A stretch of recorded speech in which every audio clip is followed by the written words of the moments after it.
Praise the lord. మీ జీవితంలో కలుగుతున్న అనేకమైన పరిస్థితులను బట్టి, మీరు ఎదుర్కొంటున్న అనుభవాలను బట్టి భయపడుతూ కలవరంతో ఉన్నారా ప్రియ దేవుని బిడ్డ? అయితే ఈరోజు ప్రభు మీతో వాగ్దానం చేస్తున్నాడు.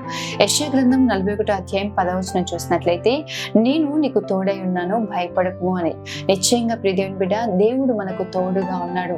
ఎలా ప్రభు మనల్ని కాపాడుతాడంటే, జలములలో పడి వెళ్ళినా అవి మన మీద పారకుండా, అగ్నిలో మనం నడిచిన జ్వాలలు మనల్ని కాల్చి చాలకుండా ప్రభువు మనల్ని క్షేమంగా నడిపించే దేవుడు అయి ఉన్నాడు. ఈరోజు మీ చుట్టూ ఎంత ప్రతికూలమైన అనుభవాలు కలుగుతున్నా, ఎటువంటి పరిస్థితులు మీరున్న ధైర్యం కలిగి ఉండండి, భయపడకండి, మీ ధైర్యాన్ని విడిచిపెట్టకండి. నీ ప్రభు చెప్తున్న రీతిగా ప్రభు యందు నమ్మిక ఉంచి ధైర్యం కలిగి ఉండండి ప్రియ దేవుని బిడ్డ. దేవుడు మీకు తోడుగా ఉన్నాడు. యెహోవా మీకు తోడుగా ఉండగా మీకు విరోధి ఎవరు? దేవుడు మన పక్షంలో ఉండగా మనకు విరోధి ఎవరు కూడా లేరు. దేవాది దేవుడు, సైన్యములకు అధిపతి అయిన యెహోవా, సర్వశక్తి మంత్రి అయిన దేవుడు మనకు తోడుగా ఉన్నాడు. నిశ్చయంగా ఆయనకి కావాల్సిన ప్రతి సమయంలో సహాయం చేసి ప్రతి ఒక్క పరిస్థితిలోంచి నేను క్షేమంగా నడిపిస్తాడు. ఆమేన్. God bless you.